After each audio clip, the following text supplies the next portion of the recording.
This is the last fucking take on this goddamn engine. Words are so hard right now. I did some work on the engine more D6 here because it needed some tinkering. Okay.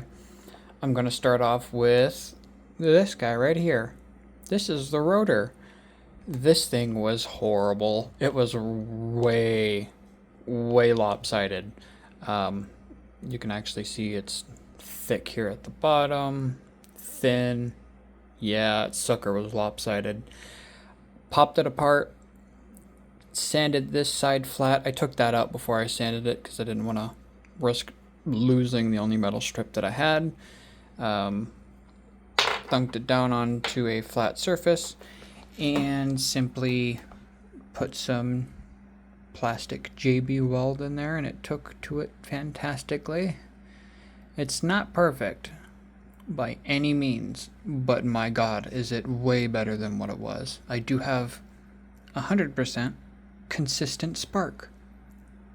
Finally, they are sending me a new rotor in the mail, so hopefully that's tried and true. But for the time being, this will do just fine. The next thing I want to bring your attention to is this little guy right here. This is that's your oil fill port cap or breather cap. It's both, basically.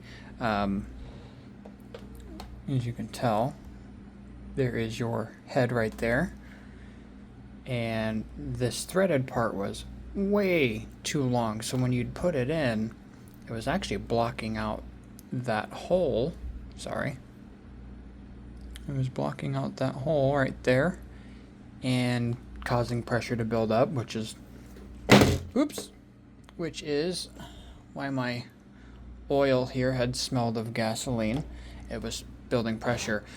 This is your breather port, as I had stated, because your head drains oil. It's got holes in it that leads directly to the block, and if it can't regulate the pressure that's in this thing as it's running, because piston go down, pressure increase, piston go up, pressure decrease, you'll force oil up into your chamber, which is not good. You're burning oil.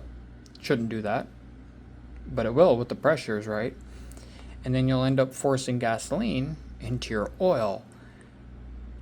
That's also no bueno. So a bolt Loctited with red Loctite, that sucker's not coming out without some good copious amount of heat. And that is now actually doing what it's supposed to be doing. I don't care if it seeps oil around the bottom of the bolt. It's fine. Don't matter to me.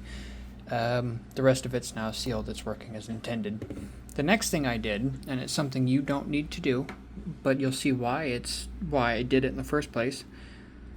This is the original idle pulley for the water pump right here. It's not too much of a difference. This is a 16 tooth. I had a 15 tooth laying around, so I threw that on there. First off, this belt has a lot more wiggle breathing room, which is something that I want for the belt. It's not going to come off by any means, but it certainly needed it. And it'll just make it spin just a tickle bit faster while it's idling, which is perfect. I want it to do that. So that was that there. You can see I even engraved it with the Dremel 16 because I hate counting it. You can see my count marks. My significant change here, anyone that has it will already notice just a difference. Just a difference. Yeah, I brought in the flywheel. That sucker was sticking out way too far. I hated it. Like your actual engine, your flywheel is, well, it's not directly on the block, but it's real close to the block. You want that flywheel as close to the engine as possible usually, because this flywheel is what's carrying that crank or that cycle over and over when there is no combustion happening.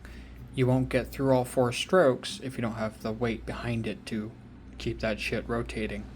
And the further out it is, of course, you'll get weight distribution problems. You can bend parts, things like that. And it just looked ugly. I hated it. You don't have to do it. I did it. So I shaved off a total of 7 millimeters on it. Yours might vary because A lot of these parts are CNC accessed machined, but a lot of them, I'm sure they do make them by hand still, because, you know, that machine can't do what you can do, or vice versa, either or. Here's the two parts. This bit right here, of course, you can see the scrapes on that side, sat flush on that part.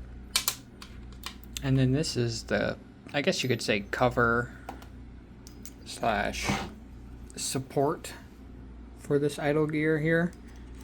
It's sat basically like that. You can see the scratch marks from this part right here. These two were 3mm by themselves, because it's sat like that. That adds space. And then this part right here, it's a cool but real simple thing they use for it. This inner part here, which is this outer ring, sits on your crankshaft. This inner part here sits on the flywheel, which then sits on this part. And what you do is, those of you that know won't need to listen to this, but some of you that don't, all these do is these bolts squeeze them together, and this bit right here is tapered just a little bit. So as you tighten it, this flexes outwards, squeezing your flywheel, and then this bit, this line on the bottom, squeezes downwards. That grips your crankshaft. Your flywheel now does what a flywheel should do. It's attached. That works great.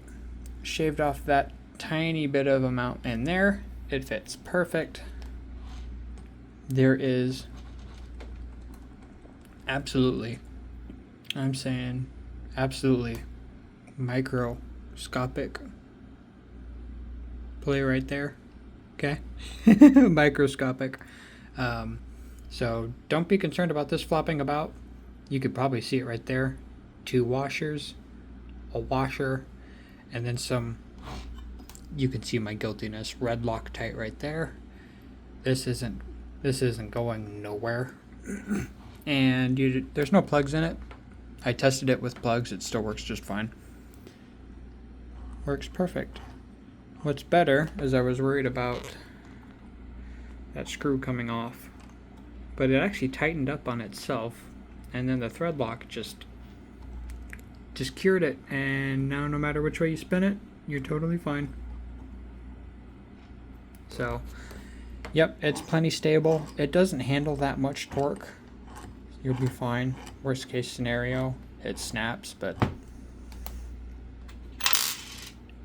this, I'm not gonna lie, it really didn't do too much, because the torque of it is just not that much. This is spinning pretty slow for what you're trying to do with it. So that is what I did to it. This engine is really great out of the box by itself, just with some minor tweaks and improvements. I plan to do the exhaust next, because I hate that.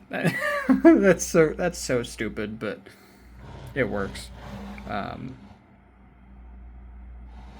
Yeah, no, it's a great engine overall. I'm gonna finish doing what I'm doing, dicking with it, and get it back together and try starting it again.